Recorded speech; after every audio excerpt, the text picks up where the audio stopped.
last year's stuff, use it first, and use this year's stuff towards the end. But when we can this year's stuff, what do we want to do? We want to use this year's stuff because it's fresh. Well, if you don't want to use last year's stuff, then free up your cabinet space. But you want to make sure you have some kind of rotation system. You don't want to put it up forever. You do want to just use what you can, put up what you can consume in about a year, 18 months. And any difference in canned and pickled, where you're pickling in vinegar, keep any longer? No, it's not necessarily. And remember, with vinegar, you're still going to have to water bath. You can't just put vinegar in it. And oh, the other thing too, I'm glad you mentioned that. The other thing too, some of the pickles do in the refrigerator. Make sure you use a recipe that's recommended by USDA or recommended by one of the sources. If you're doing some of the crock pickles or the overnight pickles or the ferment kind of pickles. We used to put wax on top of jelly, and we know that you don't do that anymore because pinholes can get in there and mold can grow. So you just do like I did, water bath, and that's how you do. We used to turn jars upside down so the seals would be better. We don't do that anymore. So you just can it, leave it alone right there until you hear it click, maybe a day later. Take the ring off and put it in your cabinet and you're good to go. So you don't scoop the mold off the top of the jelly and I don't believe that's the best solution anymore. You know, we used to tell people, if it's jelly, scoop the first inch off and keep going. But now we know that mold has little feet that go all the way through stuff, so you really got to get rid of everything. The other thing that's happened too is we have a lot more people who are on medical treatments and whenever you're on medical treatment, whenever you're on chemotherapy, whenever you're more likely to catch foodborne illnesses, so you got to be really careful for those things especially. Now, everybody here is growing their own and growing it 100% organically. But somebody that went out and bought something from the grocery store might be concerned about pesticide residues on the food. What's the best way to clean them? Hydrogen peroxide, or what is the best way to be sure that you're Clear running water. clear running water? If it's like if I'm going to buy something, say I'm going to buy some green peppers to add something, I wipe them off with a vinegar water solution, but that's only because that helps cut the wax from it, not the pesticide so much. But clear running water with a stiff bristle brush. Keep your stiff bristle brush in a sanitizing solution, because sometimes we have people who use a stiff bristle brush and the stiff bristle brush was contaminated before they started using it. So just a stiff bristle brush, clean running water is all And you the need to do. sanitizing solution is? A tablespoon of bleach in a quart of water, or a cup full of bleach in a sink full of water. Very mild. Sanitizing solution is not. And remember, if a little good, a lot is not better. And bleach is killed by bubbles, so there's no use putting bleach in sudsy water because the bubbles kill the bleach. It'll take the color out of your clothes, but it won't sanitize anything.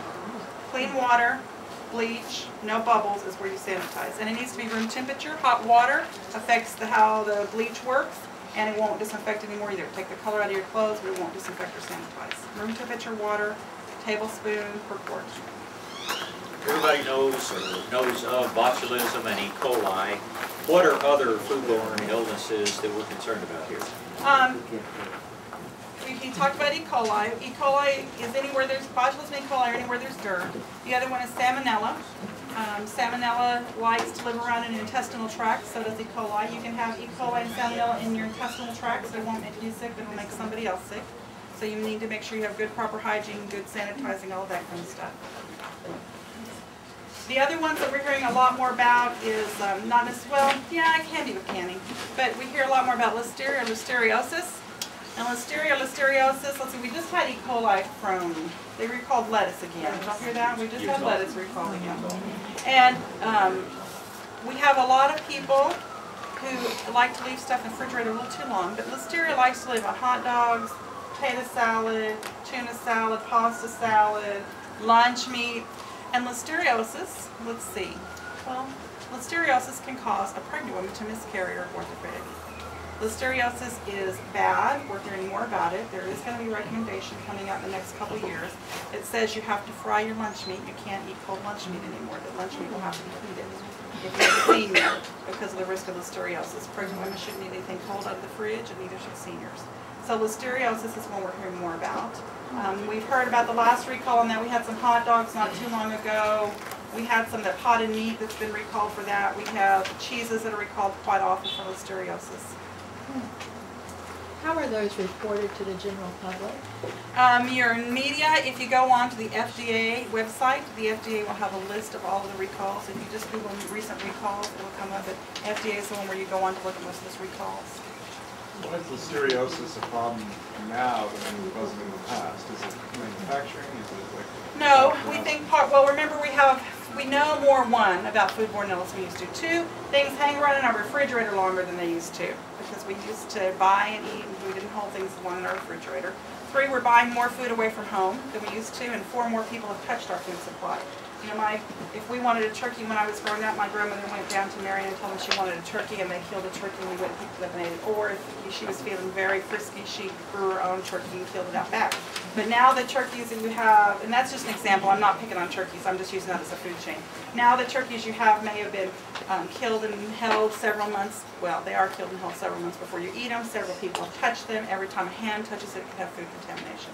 So we have a little bit different aspect in that. And then we're eating foods that are not seasonal anymore, that we're buying from the grocery store. We used to eat seasonally, and we don't eat seasonally anymore. I don't know how many of us have strawberries in our garden in December, but usually on the Christmas table there's a fruit salad with a strawberry in it. So we're not eating as seasonally, so we're having foods trucked in longer distances than we used to. So I don't know if that answers your question. Yeah. But we think those are the reasons. What about raw milk? Raw milk, how do I want to say this? Remember that the people who are greatest risk of foodborne illness are those who are young, old, or have some kind of health condition. If you're a normal, healthy person, usually you can eat stuff that has some bacteria in it, you won't even know it. Maybe you have oh, my stomach hurts, and then you move on. But if you have any kind, young, any of those conditions, you're more at risk, and fewer bacteria can cause death. We do have 14 people. We do have 5,000 people every year in this country die from foodborne illness. And those are the ones that says foodborne illness on their death certificate, not the ones that had diabetes plus foodborne illness and diabetes got written on their death certificate. So we do know that people are dying every day from foodborne illness. So pasteurization kills the risk of E. coli, salmonella, listeriosis, Clostridium botulinum, some of those others. So you do need have milk that's pasteurized for the most safety. Now, do I know that some people are going to drink unpasteurized milk? Yes. Do you need to drink it with the caveat that there's a greater risk of foodborne illness? Yes. There was something making the rounds recently, and we all know not to trust the internet implicitly, but was saying that onions really should be used the same day they're sliced, that onions are especially bad about collecting bacteria things. Is there anything to that? Well, remember I talked about botulism.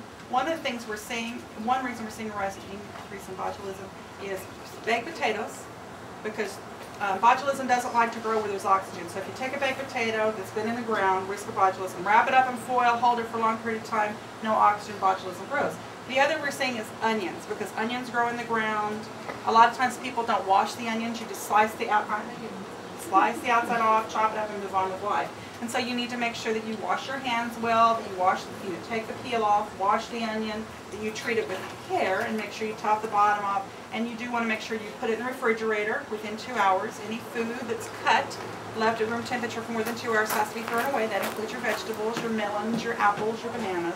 And so if we're cutting it, putting it in the refrigerator, and using it quickly, then we don't have risk. But now, as long as my father doesn't see this tape, okay? If you're my father and you cut the onion, you let it sit out all day long, and then you put it in the refrigerator, then yes, there's a greater risk of foodborne illness there. And I keep telling you, don't defrost pork chops on the air conditioning units outside the house.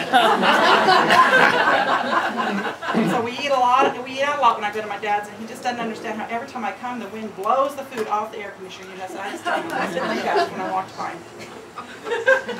So remember that with your onions. Now we are seeing an increased risk in the little green onions because of the scallions, or same thing. You want to take the outside off and rinse them. And remember, you may have to cut them and rinse them because they grow in layers. And so it may be that there's some dirt between the layers. Leeks, the same kind of thing. Anything that has layers, you may have to cut it and take it a piece and then chop it up and use it. Does that answer your question? Everything in moderation. I'm going to blanch freezing. I'm going to blanch some green beans, and I'm going to show you how to vacuum pack without having to have any fancy tools. Miss Marilyn was going to bring her little vacuum pack. You don't have to have that. That's expensive. You don't need to do it without that.